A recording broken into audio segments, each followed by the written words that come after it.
This is the American Roundtable. So great to have you with us. I'm Al Spry. And I'm Drea Dobb. We have so much in store for you. Of course, we want to thank our stations across the great Tough TV network. And of course, Tough TV 38 as well.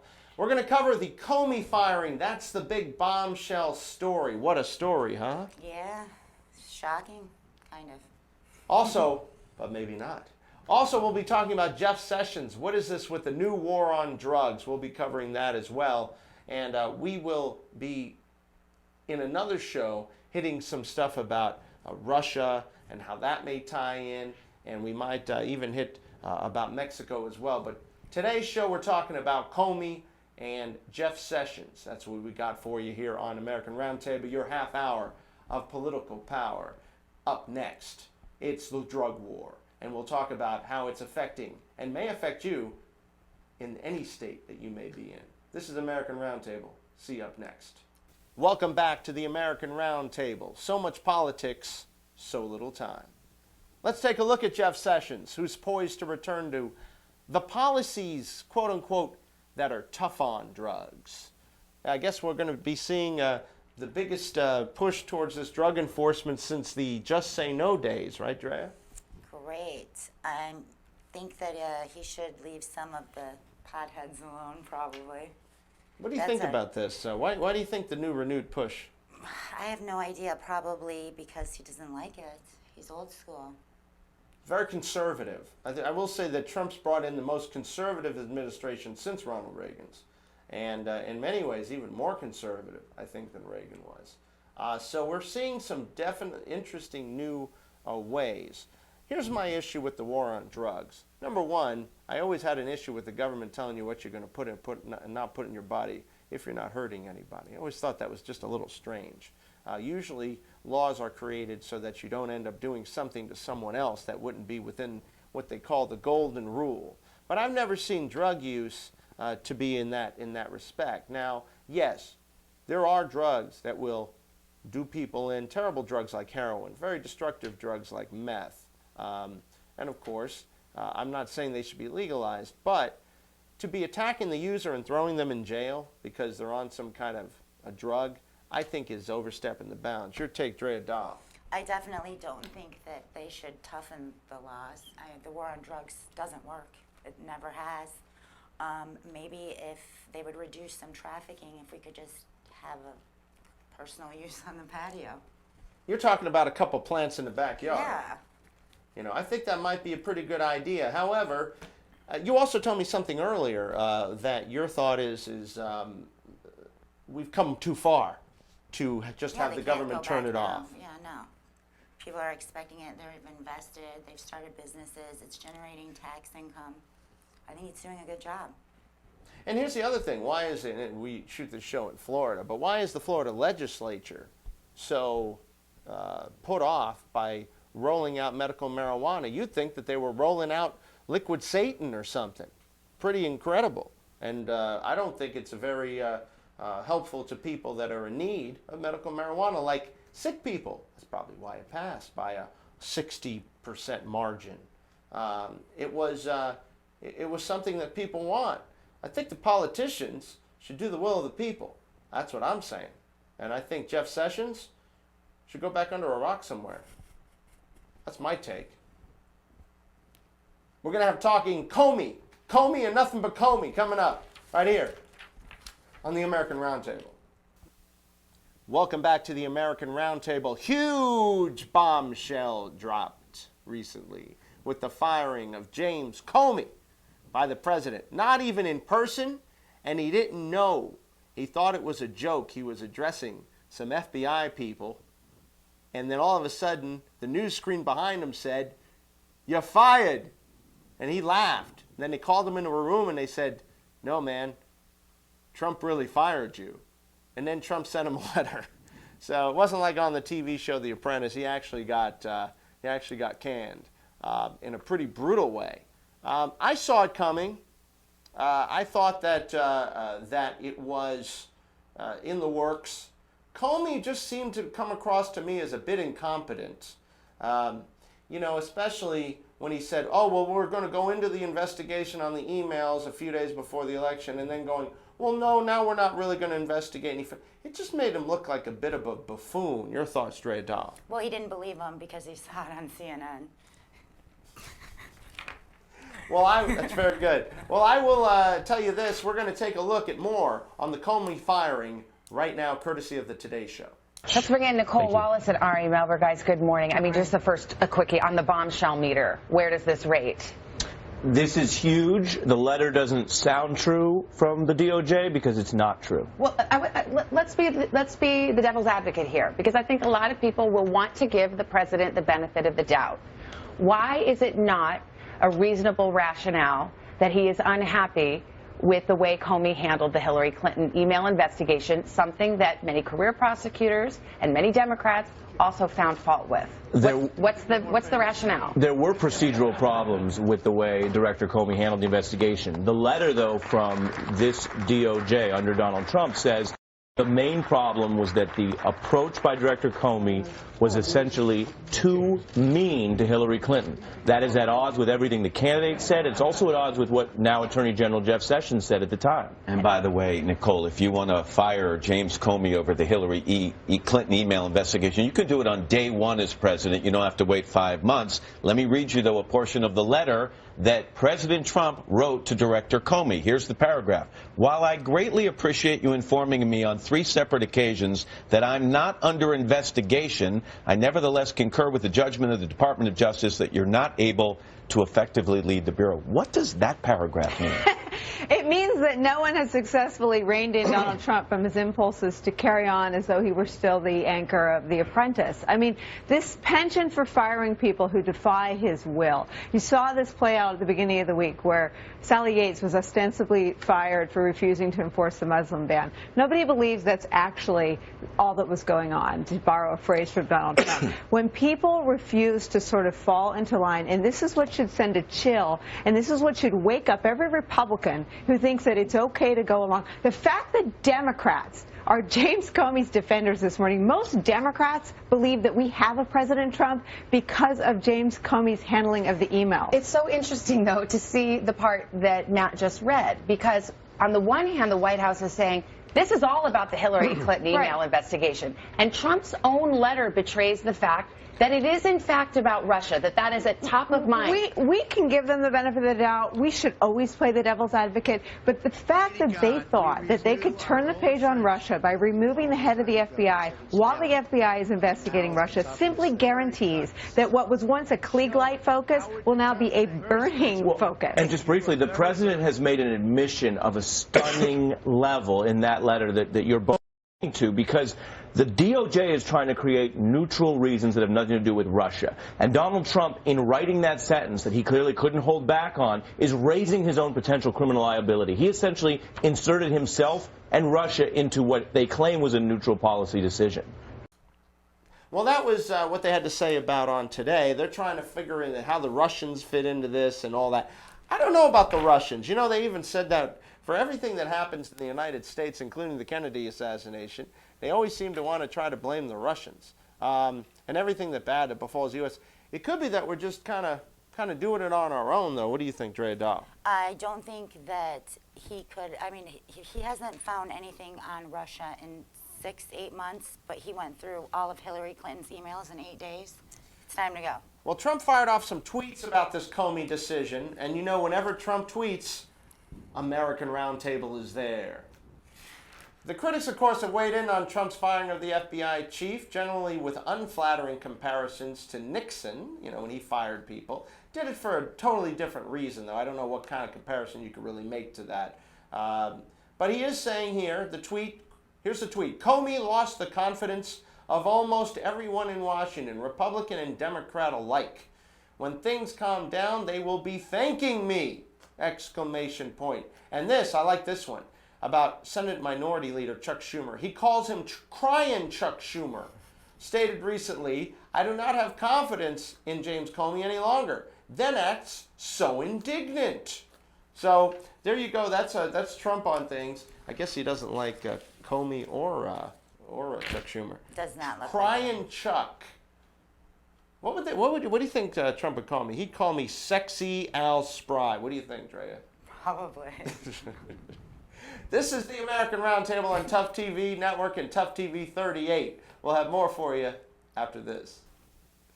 Welcome back to the America Roundtable, your spotlight on all the funny business. That's what we try to do. You know, Vice President Pence had a few choice words to say about this Comey firing, saying it has nothing to do with Russia. Mike Pence said President Trump's firing of FBI Director James Comey, only the second guy to get fired, and he was only 3 years into his 10-year term.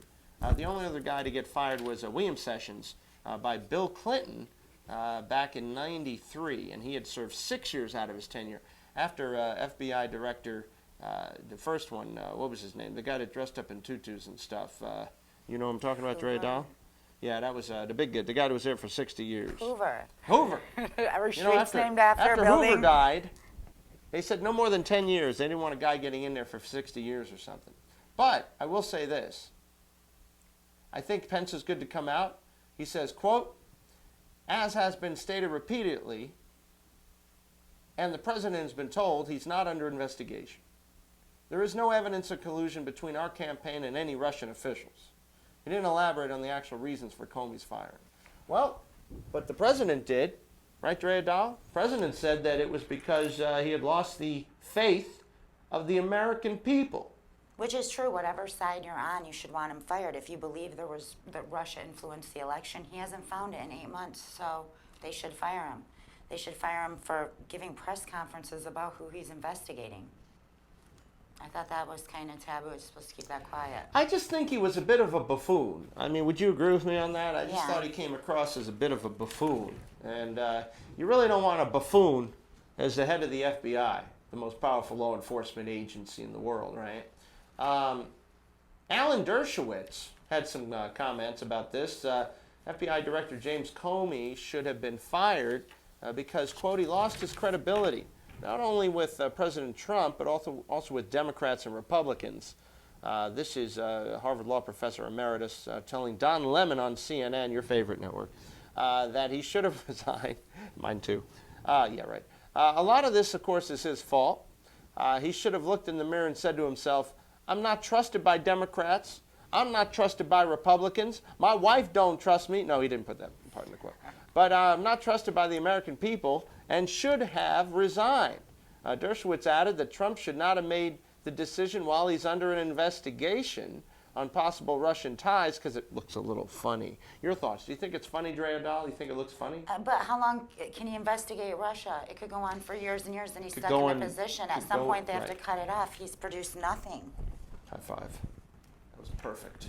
It's absolutely true. Drea Dahl hitting right there, on the head. That's what we do here on American Roundtable.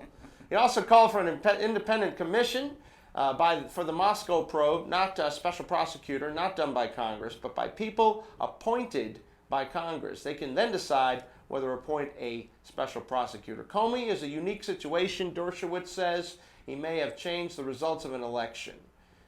He could not be the head. And that's the take So on this he's not. situation. No, Moving on. no. Moving on. The next idea on this is who's going to take his place. Who do you think, Drea Dahl, is your top choice Mike to take the Rogers. place?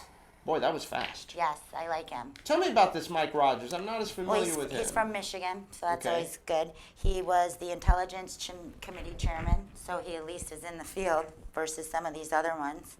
I mean, we're so far they have Chris Christie. I don't think Mr. a George Washington mobster. Bridge, I don't think a yeah. mobster should be the FBI. Sounds kind of counterproductive. Well, he's not really that, but he comes across as that from time to time, you could probably say. He shut down the bridge to get what he wants. Shut That's down gangster. the bridge. That's very gangster. I mean, yeah. Then there's Giuliani, who I definitely like, but I feel like he's already kind of one side instead of an investigator. Andrew McCabe, I don't know anything about him. Never heard of him. Michael Mason, he's another good one, maybe. Michael Mason, yeah. Ray I Kelly, I don't like him. He's only a police commissioner. still think Rudy Giuliani would be a good choice. I think I liked when he went after the wise guys and stuff back in the 80s, early 90s. No, that was weak. Good mayor. You thought so? You thought Yeah, it was because weak? he invented a law because he couldn't catch him other ways. Well, that's what they do. Not the They FBI. make laws. No, maybe the Attorney General, but not the Special FBI. prosecutor for New York. I mean, FBI needs to. that was just pretty gangster investigate. anyway. You got to admit, Oh, yeah. Giuliani was pretty G. I mean, he's one of my favorite, but I think he would already be tainted. He's not going to just investigate. He's going to We'll have, have a conclusion. Well, actually, we'll hit this up more in the next segment. This is American Roundtable on Tough TV. Welcome back to the American Roundtable. I'm Al Spry, and I'm here with the wonderful Drea Dahl. But I want to talk more about this idea of who will replace Comey, because we have some very qualified people on this list, and I want to talk more about with Drea Dahl. Drea Dahl, let me ask you. Let's get back to what we were talking about. Giuliani, you're not a big fan. I'm more of a fan. I love Giuliani, Do you? but not for Okay. this position. But not for this position. No, I liked him for Secretary of State. I liked him for some other ones, but not just an. You think he'll go mad and take away some rights and yeah, stuff? and I think some of his opinions are already formed. FBI has to follow facts and clues and do investigating. Giuliani wants to just prosecute. This is very well thought out, Drea Dahl. You're making me maybe even think about my position on this because, you know, it's the question of, do you want someone who's going to get it done, or do you, and who knows the angles? That's where I'm coming from. Then we might Or as do well you get want- Christie. Christie always comes across to me like an extra from The Sopranos. Every time I see him, I think there's going to be a Sopranos scene shot and stuff, you know. So, I'm just joking. But he is kind of gangster. But Rudy Giuliani, I think he'd be kind of good. I think he'd be all right. Dana Benti, do you know who that is? She's number 3 at the Justice Department. You know, there's part of me also, Drea, that thinks that we should bring someone in who's come up through the FBI. They're immersed in the culture, because that's kind of how you want your lawman to be. You don't really want your lawman to be a political appointee. There's something that smacks about inexperience when it comes to something like that. So it might be Dana Benti. Wouldn't that be nice if Trump appointed a female for the head of the FBI? I bet a lot of people would shut up then, right? Or you think they would still, you know, give him the business?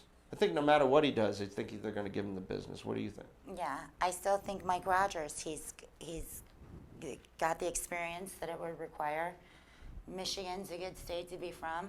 I think the two people, I think it's going to be one of these two people. I think it's either going to be Mike Rogers or that Dana Benti. I think Christie is not in it. I don't think Giuliani's in it. Andrew McCabe, maybe because, well, all right, let's throw him in because he's Michael serving as Mason acting would be FBI. my second choice, I think, because he's already. Well, let's just say Michael Mason. I like him. He does cybercrime and investigations. I think that's a huge direction everything's going in. So maybe good to have him. He's going to understand about Russia hacking or not. Or China, because Yeah. China does a lot of hacking. I don't think people realize China hacks us more than I believe any other country, closely followed by Russia, of course. So there's a lot of hacking going on. There is. There's more hacking going on than if it's flu season. There's all kinds of hacking. This is the American Roundtable. We'll have some final thoughts for you, an interesting story, and it's going to be brought to you by our own Drea Dahl. More in a moment. Welcome back to the American Roundtable on Tough TV and Tough TV 38. I'm Al Spry along with Drea Dahl. Drea Dahl, I'd like to hear your take on this Women's Forbidden Island. What's going on with this thing? Apparently, there is a remote island in Japan that is deemed too sacred for women to visit, where a bunch of naked men run around and don't want us there. We don't want to go to your island, first of all, so that's okay. But it sounds a lot like Vegas. It says what happens on the island stays on the island. This is weird already. I agree with you, Drea Dahl. That is a little strange. Most of these men, I'm sure, you probably wouldn't want to see dancing around the beach naked. That's why it stays on the island. The women are actually the reason why the women are not allowed on the island, besides the sacred nature, is because I think they'd become physically ill if they saw any of these Most men, likely. dancing on the island. But Drea, tell me something else about this thing. What's a World Heritage Site? They want to make it into a World Heritage Site or something? What It is that? sounds like some kind of grotto. How is this a World Heritage Site?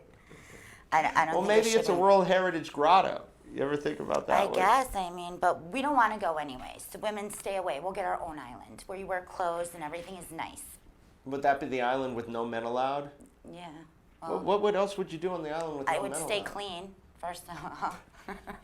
How clean are you talking about, Drea? Pretty clean. We'd have a clean island, It would be nice. Everyone could just do what they wanted. No guys there messing it up.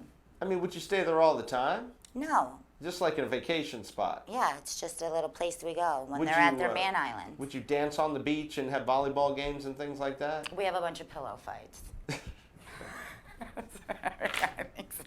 Would you what I mean, what would you do for fun on the island? I mean, what would you have? We would go teepee the boy island, just like we did in camp. I like this idea. It's kind of a release, kind of a way to kind of take your hair down a little bit. I know men can be a real pain in the butt. Would you say, Doll? Yes, I say they can have their island. We get them all. There. I'm thinking that this might be a really good idea. And how long would you stay on the island for? I don't know. We're not allowed. No, I mean, if you had female island, how long would you However stay? long the guys stayed on their island. Oh, like so 3 months, 3 months? Yeah, so like if you know your significant other is going to his little island, you go to yours. It's like determined length of time. It's whatever you want to do. So it's like a boys' weekend, girls' weekend, but as long as it takes. Sounds like Vegas. Does. But you could be on that island if you're on that island for a year. It's a long time on the island. Yeah. This is the American Roundtable. So glad you joined us. We'll have a great show for you next week. Until then, I'm Al Spry. And I'm Drea Dahl. Keep it real. And keep it tough.